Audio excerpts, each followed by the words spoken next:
Սիրելի հեռուստադիտողներ, Գոյամարտ հեռուստասերիալի հերթական դրվագն իսկական հոգեբանական բախումների,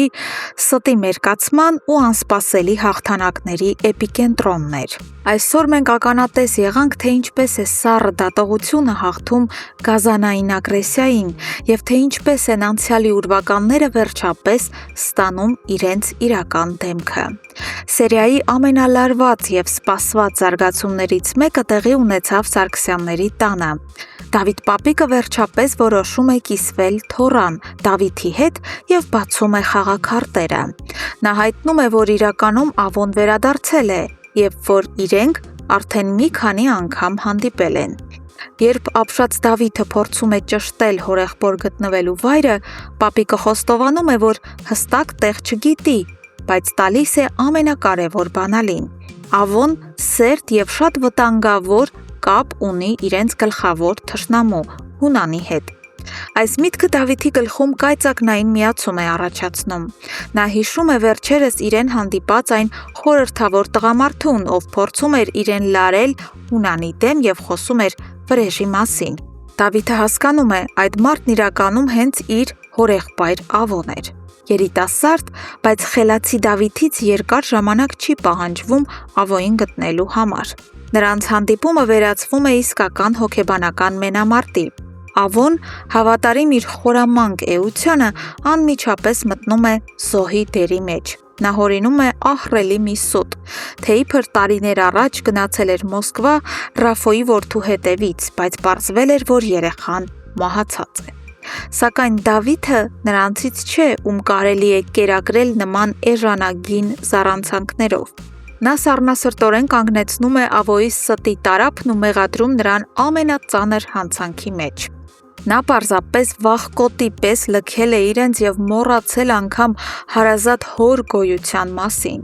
Մինչ Դավիթը պարզաբանումներ է պահանջում հորեղբորից, Լեոն տալիս է տղամարդկային ու հասուն պահվածքի իսկական վարպետաց դաս։ Իմանալով, որ Հունանը գազանաբար խլել է Լեայի մատանին և նետել պատուհանից, ցանկացած այլ մարդ կգնար կույր ծեծկռտուքի։ Սակայն Լեոն ընտրում է ամենախելացի ճանապարհը։ Նա գնում է անմիջապես Հունանի մոտ և այնքան հանգիստ, զուսպ ու արժանապատիվ կերպով է նրա պորտը տեղը դնում, որ Հունանն ուղղակի ապշած ու անզոր է մնում։ Լեոն բացահայտում է Հունանի ողջ էությունը, հասցնելով ճշգրիտ հոգեբանական հարված։ Նա ասում է, որ այստեղ խոսքը Լեայի սեփական դստեր երջանկության մասին է, իսկ Հունանը պարզապես էժանագին առևտուր է անում մարդկային ճակատագրերի հետ։ Լեոն ապացուցում է, որ Հունանի համար դստեր զգացմունքները զրո արժեք ունեն, և նրա միակ հիվանդագին նպատակն այն է, որ ամեն ինչ լինի բացառապես իր հրամանով։ Այս լուռ ու խորը հաղթանակից հետո Լեոն արժանապատվորեն հեռանում է, Հունանին թողնելով սեփական ոչնչության զգացման հետ։ Զարմանալի, բայց շատ հետաքրքիր դիրքորոշում է ցուցաբերում Էռնան։ Կինը, ով ինքն է անցել դժոխքի միջով, սկսում է շատ սթափ գնահատել իրավիճակը։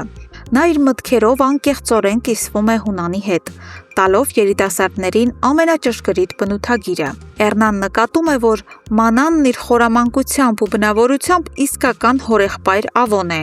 ինչը հստակ ազդանշան է, որ այդ աղջկանից կարելի է ամեն ինչ սպասել։ Իսկ ահա Լեոյի մասին Էռնան արտահայտվում է մեծ հարգանքով։ Նա նշում է, որ Լեոն չափազանց պարկեշտ, դաստիարակված ու լավ երիտասարդ է, ով իսկապես արժանի է լինել Լեայի կողքին։ Իհարկե, Հունանի փքված էգոն չէր կարող տանել նման առողջ տրամաբանություն։ Լսելով իր համար տհաճ այս ճշմարտությունը, նա կոպտորեն հրահանգում է քրոջը չխառնվել իր գործերին ու շարունակում է մնալ իր սեփական կուրացնող ատելության մեջ։ Սիրելի հեռուստադիտողներ, ինչ եք կարծում, երբ Դավիթը վերջնականապես պարզի, որ Վովան իրականում Ռաֆոյի որդին է և իր հարազատ եղբայրը,